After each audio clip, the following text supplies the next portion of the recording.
anyways, that's their collecting techniques, and they sent everything. They weren't supposed to take all that stuff. They were only supposed to take bones of scientific value, and they were supposed to research every one they took, and they're supposed to, under the agreement I had with them, or my company, do a report annually on everything they took.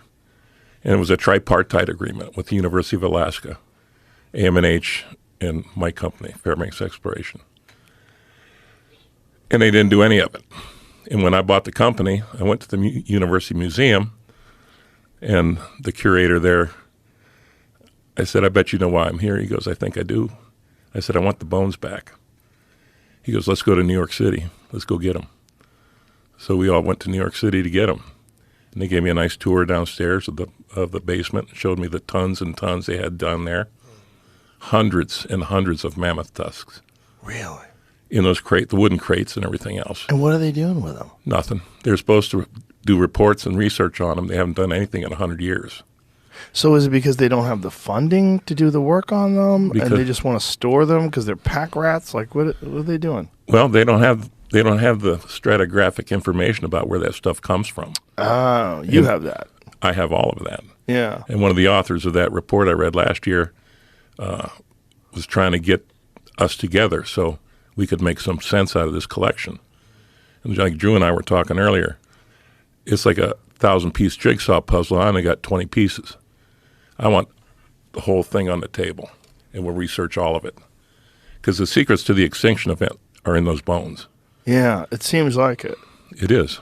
Well, let's talk about that, because one of the things that you have found is a layer of carbon, a layer of dark carbon that seems to indicate a mass fire. Yes.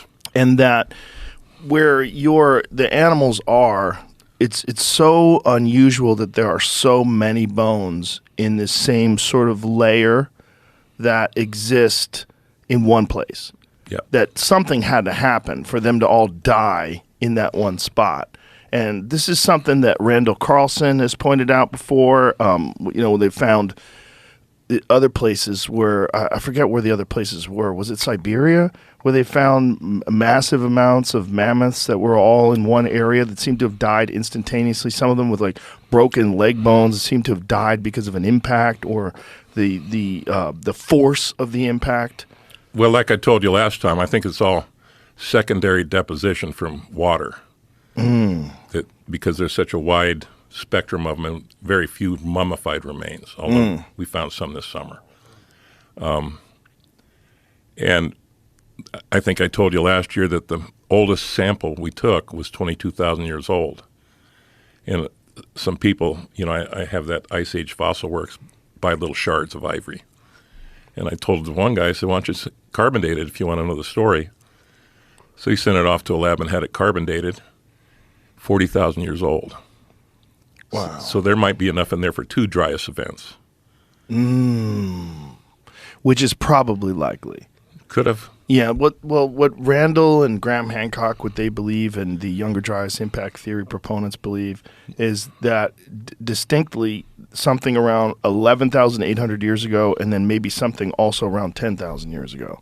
But that doesn't preclude or that doesn't dismiss the idea that there could have been 30,000 years, 40,000 years. There could have been multiple events. Could have been. And because of this time that we pass through this comet shower, it's every June and November, I believe. And I've posted that picture before of the burnt bedrock and the gravel above it. Yes. See if you can find that photo, Jamie, because that's fascinating too, because that seems to indicate that something massive happened. Something did happen. Yeah. And the problem with this deposit, now, I got to be careful what I say after last time. What would you do? When I was here with you last time. Did you get crazy? What'd you say? I'm afraid I bullshitted you a little bit. In what way? Because when I got back to Fairbanks, my surveyor comes up to me. His name's Albert. He says, you got a lot of nerve bullshitting them like that. I said, what are you talking about? He said, you told him the site that you dug all these up in is 5 acres. I said, yeah. He goes, it's 2.1 acres. Oh. Okay, I'm going to tell them I'm sorry. So, Joe, it's even small. Well, I apologize. That's actually even more insane, right? So do you think that this is like the water had washed these bodies into a very specific area? I think there's a bigger system of water in play that we don't really understand yet. When we started going up the gulch, it's what it is a gulch, and it's about, well, the way I can describe it, it's sure is narrow, but it sure is long. So this year we decided, let's go back to the beginning. And we moved the pump and everything back down to where we started 15, 16 years ago. Thinking, okay, let's see how wide this is.